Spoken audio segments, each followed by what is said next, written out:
আফগানিস্তানের ধ্বংসস্তূপের মাঝে যুদ্ধের ছায়ায় যেখানে প্রতি রাত মৃত্যুর আশঙ্কা নিয়ে আসে, সেখানে আলিনা একজন নারী যিনি তার স্বামীর সেবায় নিজেকে উৎসর্গ করেছিলেন, কিন্তু দারিদ্র্য ও অসহায়তার কাছে হেরে গিয়ে এক অকল্পনীয় পথ বেছে নেন।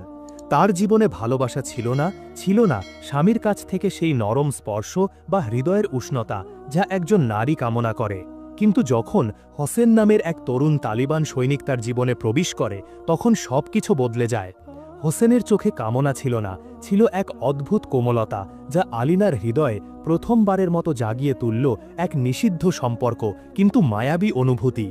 দারিদ্র্য তাকে বাধ্য করেছিল শরীর বিক্রি করতে, কিন্তু হোসেনের সাথে তার প্রতিটি মুহূর্ত ছিল এক অজানা মুক্তির স্বাদ যা তার স্বামী কখনোই দিতে পারেনি। প্রতি রাতে হোসেনের আগমনে তার হৃদয়ে জাগত এক নতুন আশা, এক নিষিদ্ধ রোমাঞ্চ যা তাকে জীবনের ধূসরতার মাঝেও রঙিন স্বপ্ন দেখাত। কিন্তু এই গোপন সম্পর্ক কি শুধুই দারিদ্র্যের ফল, নাকি এর পেছনে লুকিয়েছিল এক গভীর ভালোবাসার সম্ভাবনা যা আলিনাকে নিজের অস্তিত্বের মর্যাদা খুঁজে পেতে শিখিয়েছিল?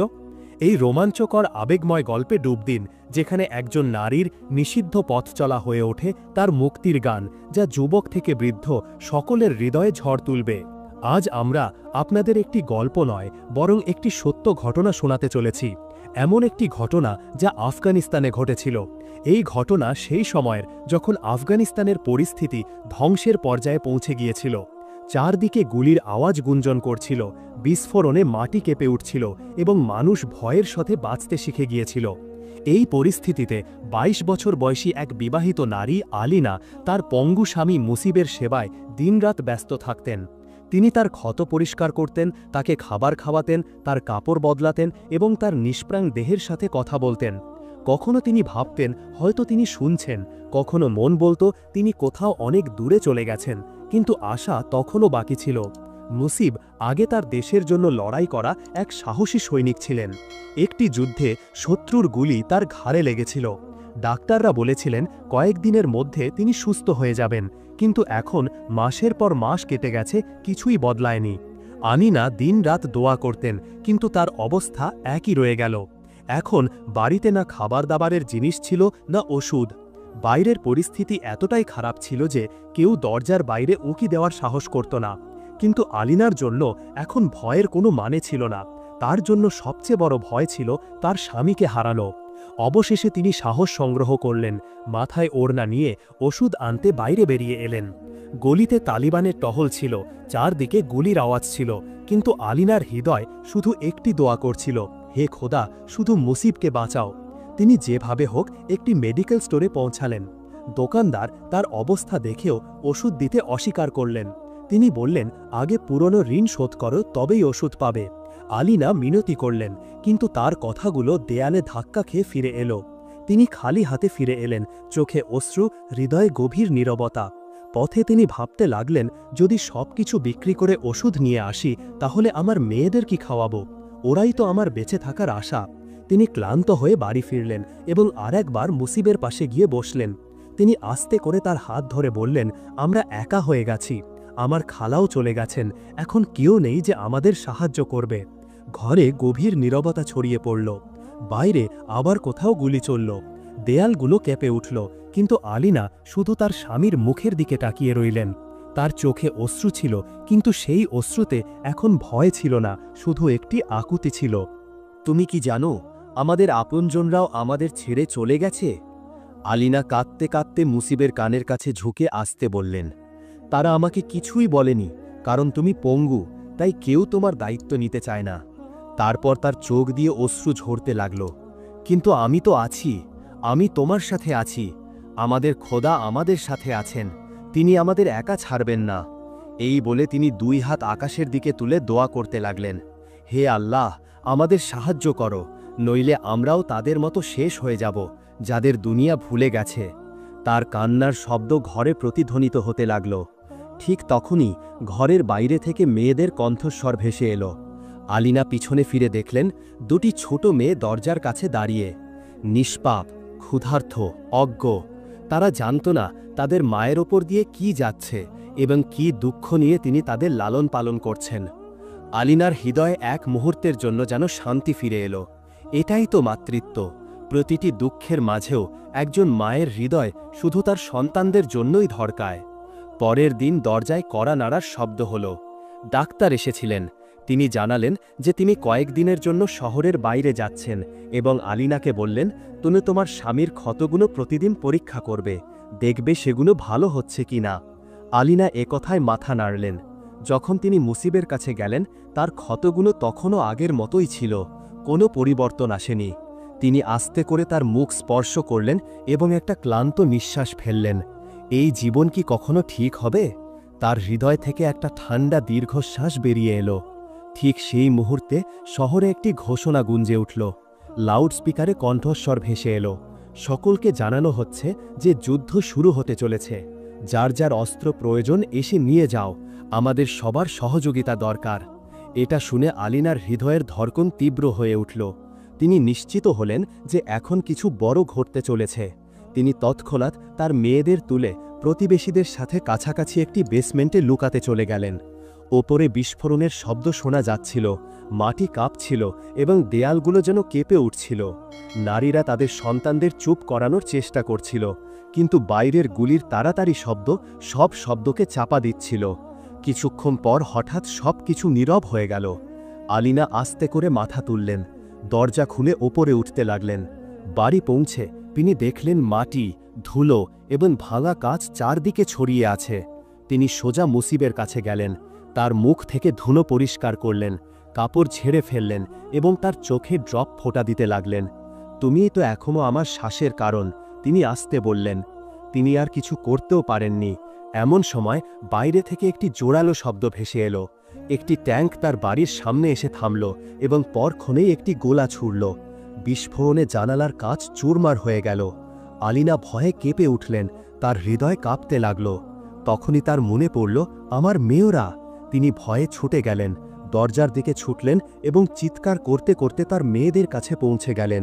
তাদের চলে যাওয়ার কিছুক্ষণ পরই এলাকায় হট্টগোল শুরু হয়ে গেল।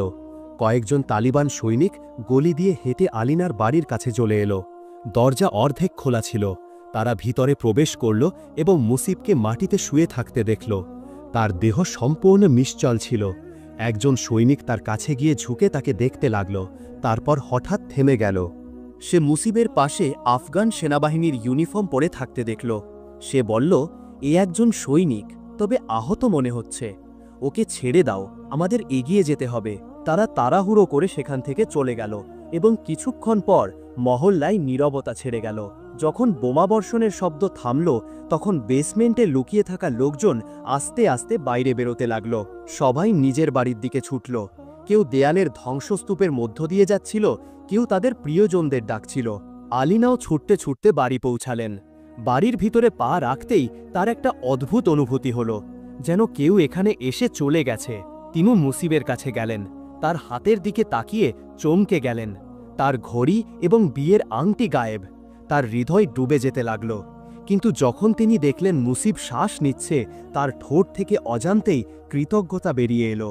খোদার করুণা, তুমি বেঁচে আছো। কিন্তু এই শান্তির মুহূর্ত বেশিক্ষণ স্থায়ী হল না। বাইরে থেকে একজন নারীর চিৎকার শোনা গেল। আলিনা ছুটে বেরিয়ে গেলেন এবং দেখলেন তার প্রতিবেশী বৃদ্ধা কাঁদছে। গাছের নিচে পুরো পরিবার ঝুলে আছে। পুরুষ, নারী, শিশু সবাই মারা গেছে। আলিনার পা জমে গেল, চোখের সামনে অন্ধকার ছেয়ে গেল। বৃদ্ধার হুঁশ হারিয়ে গেল। সে পাগলের মতো চিৎকার করতে লাগল, অদ্ভুত অদ্ভুত কথা বলতে লাগল। আলিনা তৎক্ষণাৎ তার মেয়েদের বুকে জড়িয়ে ধরলেন। তিনি নিশ্চিত হলেন যে এখানে থাকা মানে মৃত্যুকে আলিঙ্গন করা। সেই রাতের অন্ধকারে তিনি তার মেয়েদের নিয়ে তার খালার পুরনো বাড়িতে পৌঁছালেন। কিন্তু সেখানেও দরজা বন্ধ ছিল। বাড়ি জনশূন্য পড়েছিল। তার চোখ দিয়ে অশ্রু ঝরতে লাগল। তিনি দরজার পাশে বসে পড়লেন, ক্লান্ত, ভাঙা, হতাশ। এমন সময় একজন বৃদ্ধা সেখান দিয়ে যাচ্ছিলেন। বৃদ্ধা আলিনার অবস্থা দেখে দয়া পেলেন। মেয়ে, এখানে বসে থেকো না, এই জায়গা এখন আর নিরাপদ নেই। আলিনা কাঁদতে কাঁদতে বললেন, আমার শুধু আমার মেয়েদের জন্য একটি আশ্রয় দরকার, এমন একটি জায়গা যেখানে তারা বেঁচে থাকতে পারে। বৃদ্ধা ভেবে তার ঝুলি থেকে একটি কাগজ বের করে তার হাতে দিলেন। এই ঠিকানায় যাও, সেখানে তুমি তোমার খালাকে পেয়ে যাবে। আলিনা কাগজটি নিয়ে ক্লান্ত পায়ে নির্দেশিত ঠিকানায় পৌঁছে গেলেন। সেটি ছিল একটি ছোট হোটেল। ভিতরে ঢুকে তিনি দেখলেন তার খালা সামনে বসে আছেন। সময় তাকে বদলে দিয়েছিল, তিনি এখন একজন বেশ্যা হয়ে গিয়েছিলেন। আলিনা তা জানতেন, তবুও তিনি তার পায়ের কাছে বসে পড়লেন। খালা, শুধু আমার মেয়েদের তোমার কাছে রাখো, তাদের জন্য আর কোনো ঠিকানা নেই। খালা নীরবে তাকে দেখলেন, তারপর একটি দীর্ঘ শ্বাস ফেলে বললেন, ঠিক আছে মেয়ে, নিয়ে এসো। আলিনার মুখে একটু শান্তি ফিরে এলো। তিনি জানতেন এই দুনিয়ায় যদি কেউ তার খেয়াল রাখতে পারে তবে তিনি এই নারী, যিনি নিজের সম্মান হারিয়েও অন্যের জীবন সাজানোর সাহস রেখেছিলেন।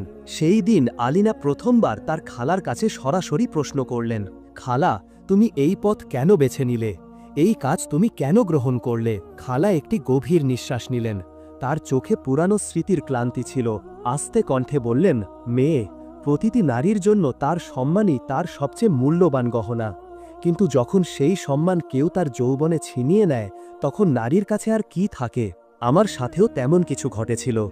বিয়ের পর আমার সন্তান হয়নি, আর এই কারণে আমার শ্বশুরবাড়ির লোকজন আমার ওপর অত্যাচার শুরু করল। প্রতিদিন মারধর, গালিগালাজ, অপমান। আমার স্বামী সব জানত, কিন্তু সেও চুপ ছিল। সে কখনো আমার জন্য ঢাল হয়ে দাঁড়ায়নি। বাড়ির লোকজন মনে করত যদি একজন নারী মা হতে না পারে তবে তার বেঁচে থাকার কোনো অধিকার নেই। খালার কণ্ঠ ভারী হয়ে গেল। একদিন যখন আমার শ্বশুর সব সীমা পার করে দিল তখন আমি নিজের প্রতিরক্ষা করলাম। সে মারা গেল, আমি বাড়ি থেকে পালিয়ে এলাম। সেই দিনের পর জীবন আমার কাছ থেকে সব কিছু কেড়ে নিল। আমি সেই পথ বেছে নিলাম যা কোনো নারী কল্পনাও করতে পারে না। কিন্তু বেঁচে থাকার জন্য তো কিছু করতে হয়। এই শহর কাউকে কাজ করতে পর্যন্ত দেয় না। লোকে বলে বেশ্যা, কিন্তু আসলে আমি একজন ভাঙা নারী, যাকে সমাজ ধাক্কা দিয়ে এই পথে নিয়ে এসেছে। আলিনা নীরবে শুনতে লাগলেন। খালার কথাগুলো যেন তার হৃদয়ের ভিতরে প্রবেশ করছিল। জানি না কেন প্রতিটি শব্দ তার নিজের মনে হচ্ছিল। হয়তো এই কারণে যে তার নিজের জীবনও অন্যের সিদ্ধান্তের ফলাফল ছিল। যখন আলিনা খালার কাছে বসলেন তখন তিনি প্রথমবার মনের সব কথা খুলে বললেন। তিনি আস্তে বললেন, খালা, তুমি জানো সে কখনো আমার সৌন্দর্যের প্রশংসা করেনি, কখনো আমাকে সেই সময় দেয়নি যার আমি অধিকারী ছিলাম। তার জন্য সব সময় তার কাজই বেশি গুরুত্বপূর্ণ ছিল, আর সেই কাজই তাকে আমার কাছ থেকে কেড়ে নিয়েছে। তার কণ্ঠ কাঁপছিল। আমি তো তার ছবির সাথে বিয়ে করেছিলাম, তার জীবনে আমার জন্য কখনো জায়গা ছিল না। যখনই বাড়ি এসেছে শুধু জোর করে, কখনো মনে হয়নি যে আমি তার স্ত্রী, শুধু একটি দায়িত্ব। আলিনা আস্তে বললেন, হয়তো সব পুরুষ একই রকম, আমার বাবাও তেমনই ছিলেন। মদ খেয়ে এসে আমার মাকে মারতেন, তারপর জোর করে, আর সেও আমার সাথে তাই করেছে। তার চোখ দিয়ে অশ্রু ঝরে পড়ল। মাঝে মাঝে ভাবি যদি সেদিন সে মারা যেত তাহলে হয়তো আমি এই অপমানজনক জীবন থেকে মুক্তি পেতাম, হয়তো কোনো নিরাপদ জায়গায় অন্য কারোর সাথে নতুন জীবন শুরু করতাম। কিন্তু এখন অনেক দেরি হয়ে গেছে, সবাই চলে গেছে, কারণ সবাই জানত এই জায়গা ভালো নয়। আলিনা তার খালার দিকে তাকিয়ে আসতে বললেন, এমন নয় যে সে জানত না, কিন্তু সে কখনো আমার কথা ভাবেনি, আমার মেয়েদের কথাও না। তার কণ্ঠে দুঃখ আর ক্ষোভ দুটোই মিশেছিল। তার কথা শুনে তার খালা একদিন তাকে একটি পুরানো গল্প শোনালেন। বলতে লাগলেন, শতাব্দী আগে একটি পাথর ছিল যাকে বলা হতো সঙ্গ সবুর। লোকজন তাকে কাছে রাখত, তার কাছে তাদের মনের সেই কথাগুলো বলতো যা কারোর কাছে বলা যায় না। আর যখন তাদের মনের সব বোঝা শেষ হয়ে যেত তখন সেই পাথর নিজেই ভেঙে টুকরো টুকরো হয়ে যেত। আলিনা এটা শুনে চুপ হয়ে গেলেন, কিন্তু তার মুখে যেন একটি নতুন অনুভূতি ফুটে উঠল। আলিনা মনে মনে ভাবলেন, আমার জন্য তো আমার সঙ্গ সবুর আমার স্বামী, আমি আমার সব কথা তাকেই বলি, সে শুনুক বা না শুনুক। তিনি বাড়ি ফিরে এসে যথারীতি মুসিবের দেহ পরিষ্কার করতে লাগলেন।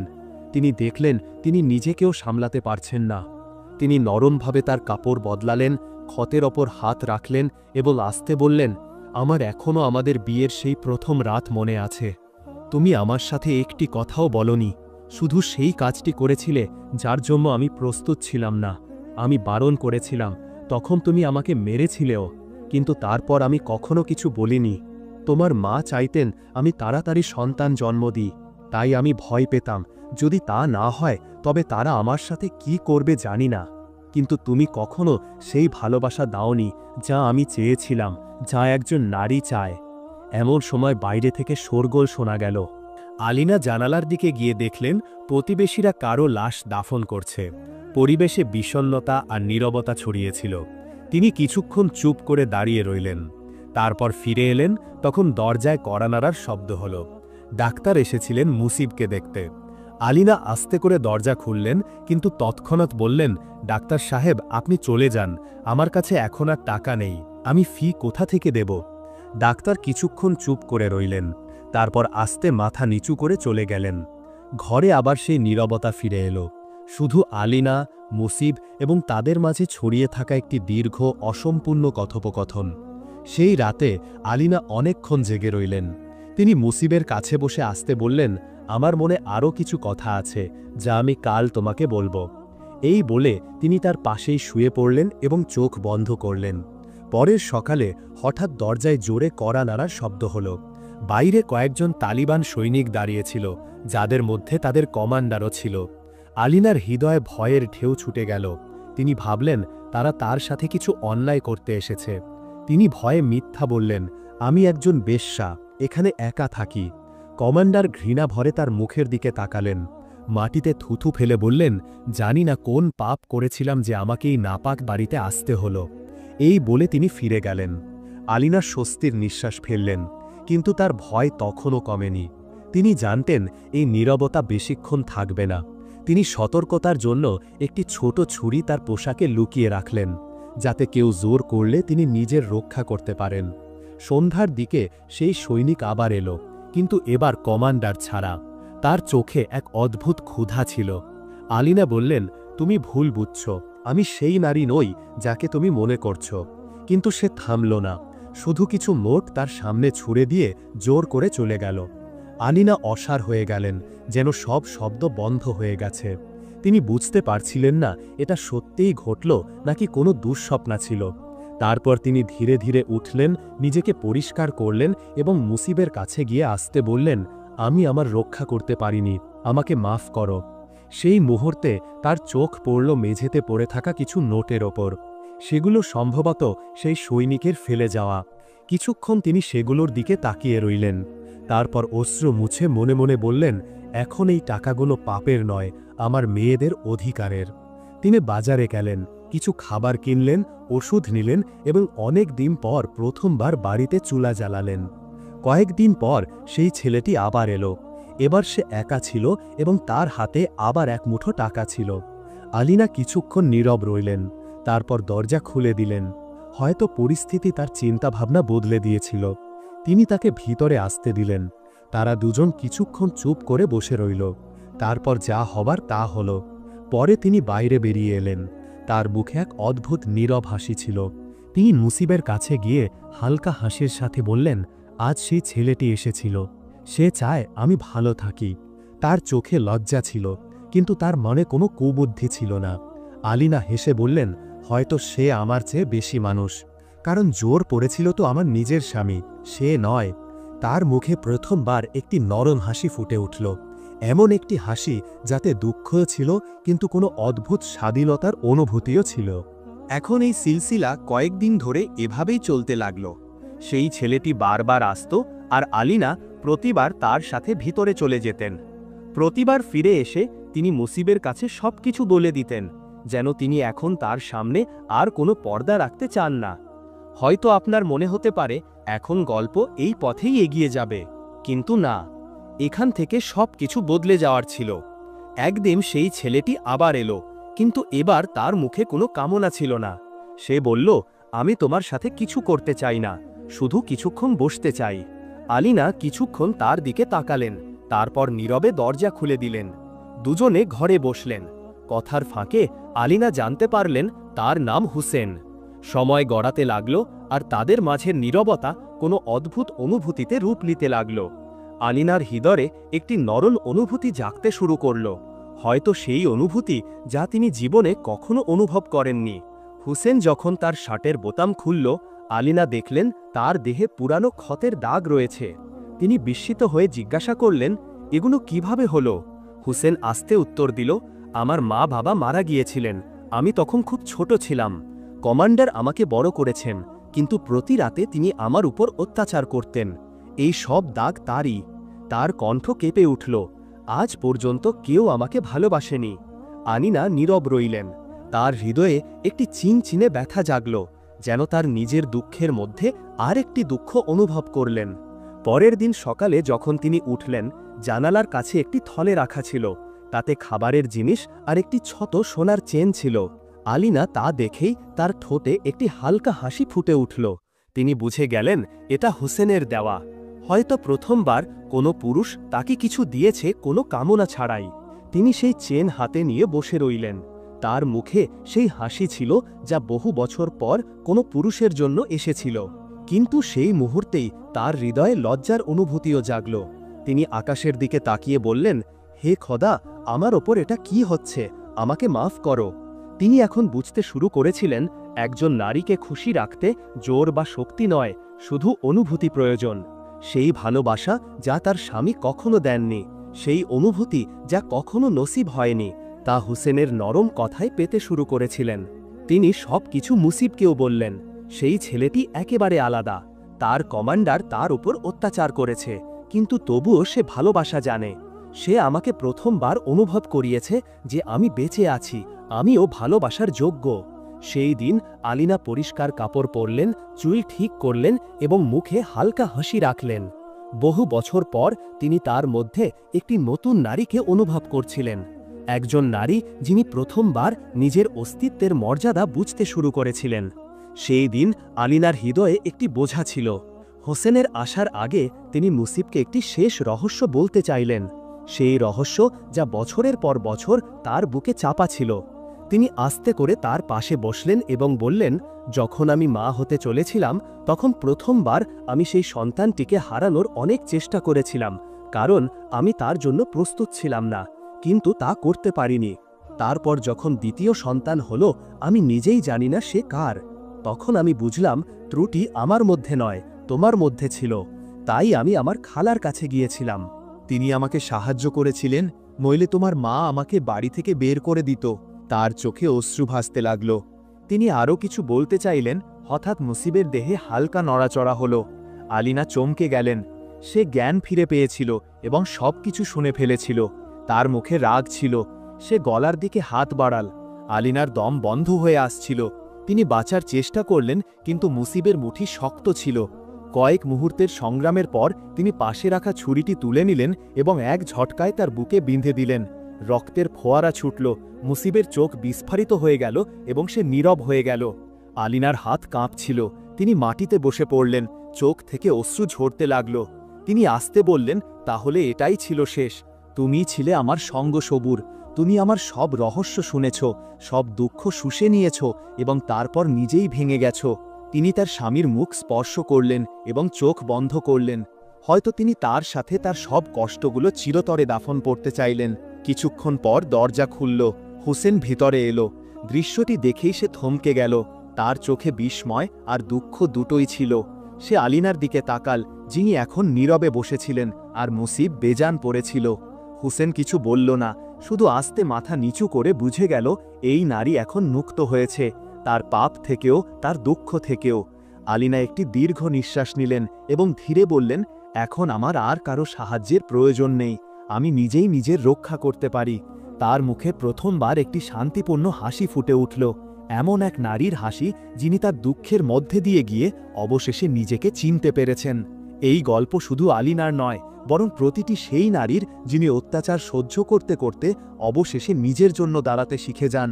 এটি ছিল সেই সব পুরুষদের জন্য একটি বার্তা যারা মনে করেন নারী দুর্বল। না, যদি আপনি তাকে ভালোবাসা দেন তবে সে আপনাকে 10 গুণ বেশি ভালোবাসবে, কারণ নারীর হৃদয়ের গভীরতার কোনো সীমা নেই।